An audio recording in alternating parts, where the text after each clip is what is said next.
shiny and the water so still.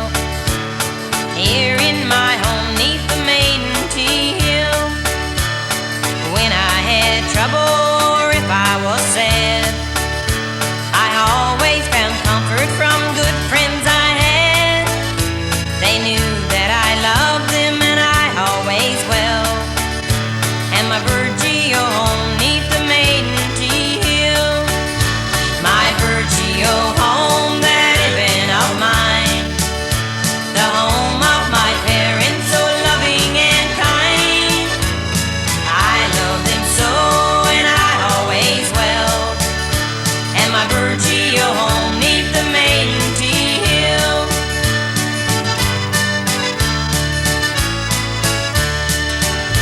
With her fishery failing, I may have to roam. Dear God, how I'd hate to leave my dear home. But each night in memory, sure I'll see it still. My Burgeo home 'neath the maiden tea hill. My Burgeo home, that heaven of mine. The home of my parents, so loving and kind. I love them so and I always will. And my Burgeo home 'neath the maiden tea hill.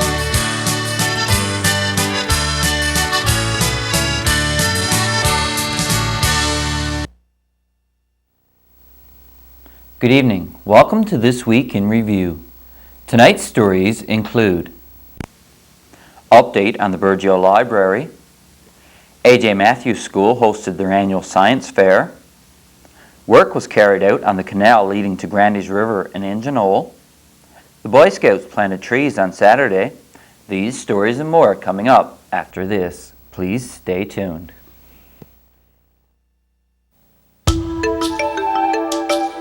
The world is losing vital seed varieties by the hour. Seeds that bring life, that give us food. Once they're lost, they can never be replaced. But it doesn't have to be that way. I'm Bruce Coburn. Please support USC Canada's Seeds of Survival program. That's USC Canada, 56 Spark Street, Ottawa.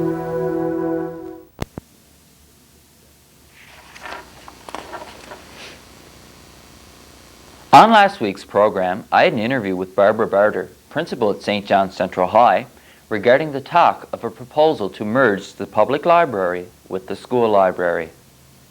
This past week, I had a telephone conversation with Sandy Chilcott, Divisional Librarian for Western Newfoundland and Labrador. Mr. Chilcott informed BBS that there is no being considered for the Burgeo Centennial Memorial Library.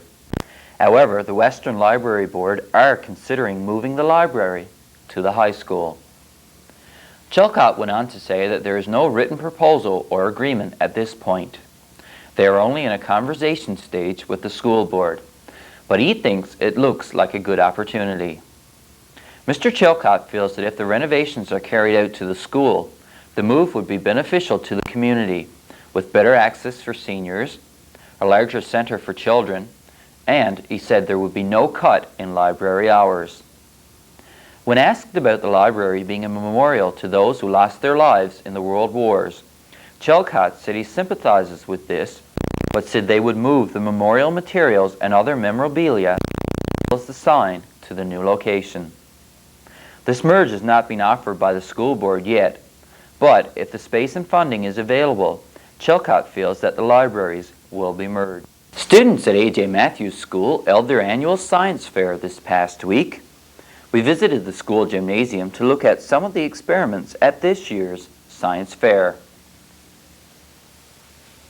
On Friday, members of the community were invited to visit the gymnasium of A.J. Matthews School to see the projects in this year's science fair. This year, as in previous years, there were lots of experiments about conductors and insulators, combustion, as well as a few different experiments. I spoke with some of the students about their experiments. What's your name? Joey Strickler. Benjamin Vetcher. Okay, what's the name of your science project? The catapult. And why did you decide to make this project? We chose to do this project because it was the first time we ever seen it in science fair, and we were interested in what it did. And how exactly does it work? Okay. Now, this big thing here is a lever, and there's an elastic band attached to this, okay? Put a ball in this tin can, pull down on the can like this, and when you let it go, it springs up because of the elastic band stretching. Then it comes down here and it hits a piece of wood, and it stops immediately, and the ball sails through the air. So have you had many people strike your target yet today? No, we've had one. So what's the prize for striking the target? A 1-cent candy.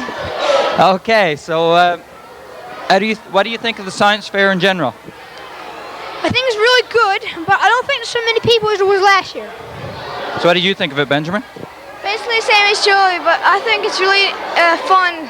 It's a good chance to give around your talents and show them. So are you glad you chose the project that you did? Very. Okay, well you've got a bit of a line-up, so we'll let you get back to it. Okay.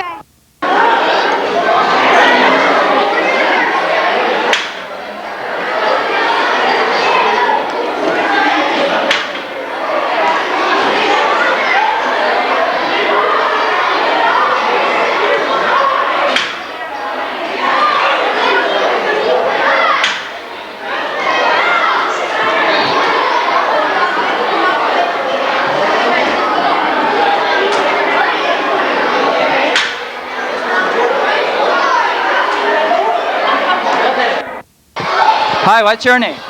Katie. Carrie. And what's your experiment here today?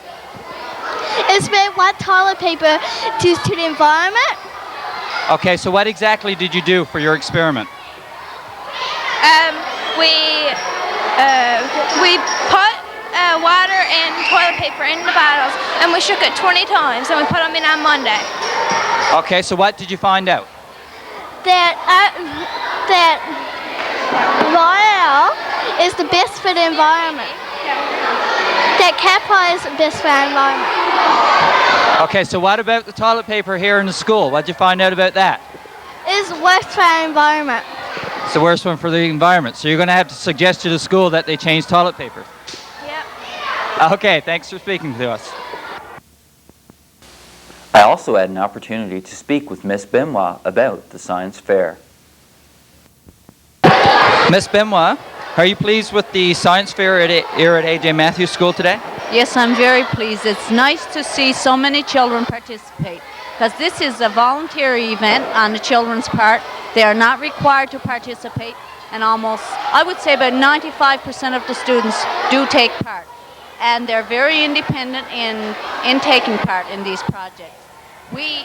We provide them with some guidance, but most of it comes from them. And it's nice to see that they are making nice booths aside from the projects that they're doing. We're really pleased to see the efforts.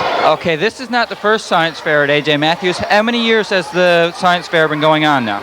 Well, I can't say for sure, but it's at least been 8 years now. And in the beginning, when we had science fairs, they were pretty much directed by the teachers. The teachers were involved with helping every group of students make their booths. Now we're hardly involved at all. All we say is there's a science fair coming and the children know just what to do. It appears from looking around that there are a number of different projects this year that haven't been done before. Yes, and I'm sure you'll have a look at the one related to the school, which is not going to place us in so high a light as we ought to. But we're going to talk to Mr. Marks about that. I think he orders the toilet paper. Okay, Ms. Benoit, we'd like to thank you for speaking with us. Thank you, too. While we were waiting for the science fair to begin, we saw an indication that the school year is coming to an end. This year's kindergarten students were at the school library having their kindergarten graduation pictures taken. For these students, their schooling is just getting started. A lot will change in the school curriculum by the time they reach grade 12, but for now, they're just looking forward to grade 1.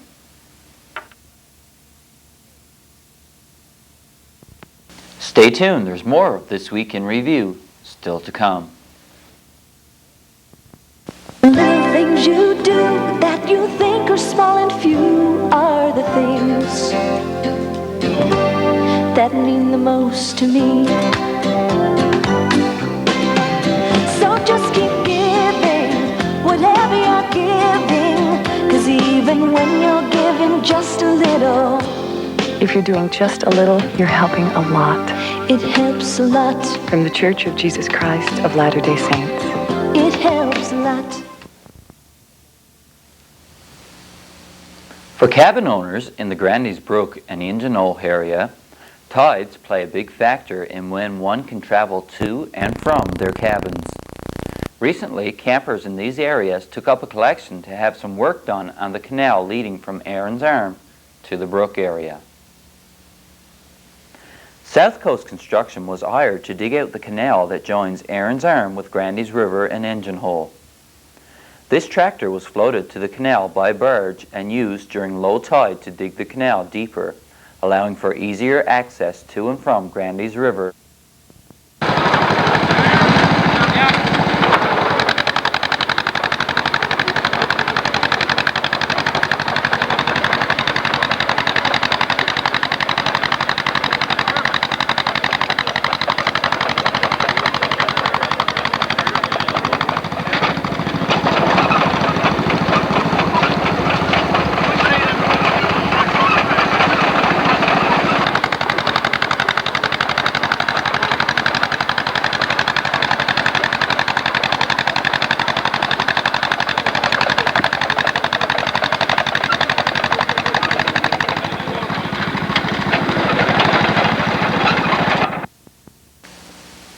Despite a few minor setbacks like the track coming off the tractor, the work was completed in less than a week. The tides still play a factor in traveling to and from the brook, but access is much easier than before.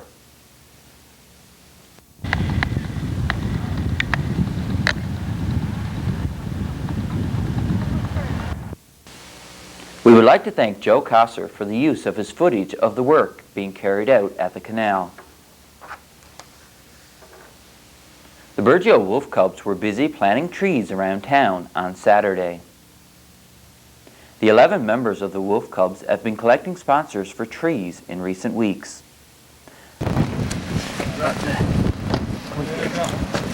Students Jake Remo and Dean Sims planted 200 trees around the community.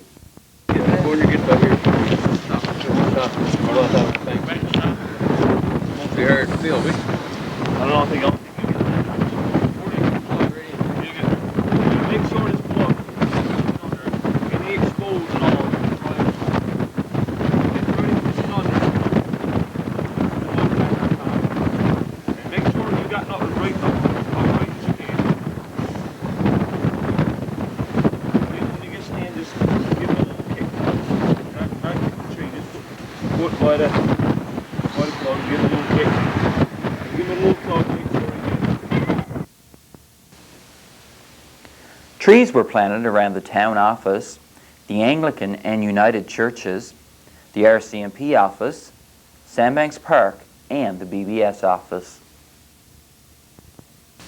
The Burgeo Recreation Commission had a number of prizes to draw for everyone that had their pledges paid within 2 weeks of the telethon.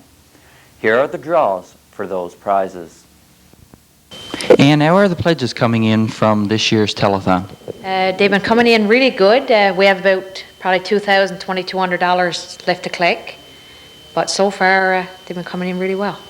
Okay, so we've given people 2 weeks now to pay their pledge. I understand there's going to be some draws now for everyone that has their pledge paid? Yeah, we got a TSN bag to give away and a $25 gift certificate from Sears. But NTV and Oz Radio, I think it is, have sent out some prizes. So as soon as they arrive, we will draw for them. So we will be keeping your name in the bag for them draws when they come in. And for those people who haven't got their pledges paid, we urge you to come in and pay them. And so your name will go in for the next lot of draws. So if you haven't paid, come on in and do so. Okay, there were a number of pledges not paid from last year, but I understand that number was down from the previous year.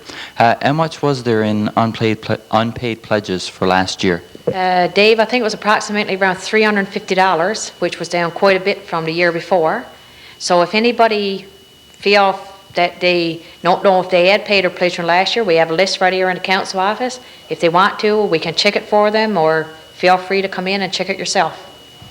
Okay, Ian, so which of these items do you want to draw for first? We could draw for the Sears gift certificate probably, Dave. Okay, so do you want to draw or you want me to draw? I'll get you to draw. I'll just do a little final of it and put them around. So the $25 certificate. And the winner is Don Benight. Okay, and Let's start off with that TSN bag, yeah?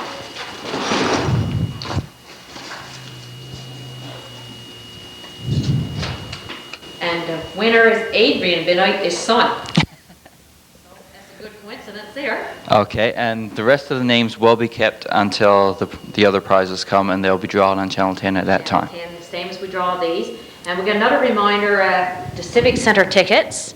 We have shares on sale now, so the next 2 to 3 weeks, every Thursday and Friday evening, there will be somebody at Town Hall selling shares. So if anybody wants a food ticket or just wants a share, just come on in and buy one. Okay, and once again, we'd like to encourage everyone who hasn't yet paid their pledge to do so. The Burgeo Recreation Commission could not decide on a winner for the nature video contest.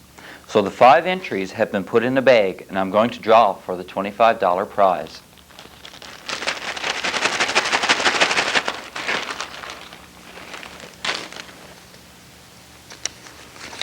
And the winner is video number 1, and that was submitted by Paulette Marsden. That was the video of the moose, birds, and the foxes. Stay tuned for more of This Week in Review, still to come.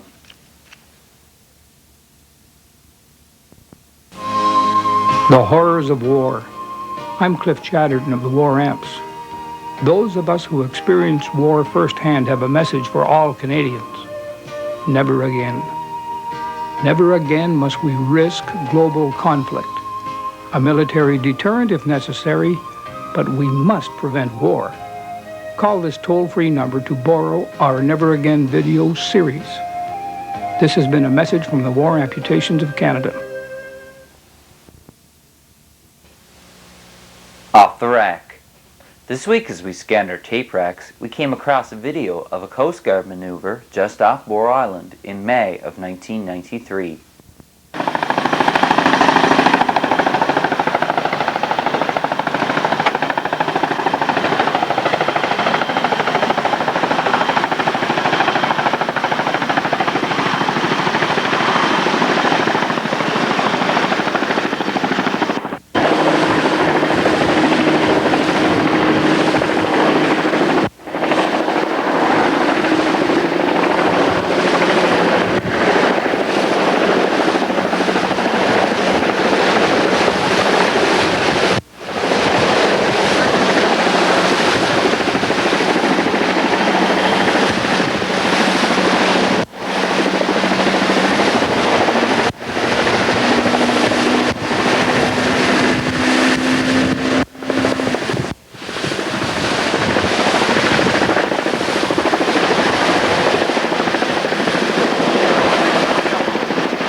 PBS Playbill.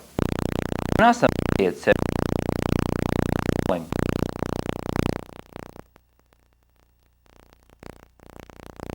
Podcast of Up the Shack featuring the Genesis Gospel Singers. Try your luck on Wednesday by playing LOL TV Bingo. Bingo will be followed by a video of scenes of Australia. This video was filmed by Darren Randall. Tune in on Thursday at 7:30 p.m. for the annual inspection of our CSCC, Bob Bartlett. Join Marie, Melissa, and Pansy Saturday morning at 11 a.m. for the season finale of Pansy's Garden. And I'll be here again next week with This Week in Review. Next week's program will be followed by the local entertainment that was filmed for this year's telethon. Stay tuned now for Up the Shack featuring the Genesis Gospel Singers from our friends at Ramia Broadcasting. For This Week in Review, I'm Dave Cooper. Good night.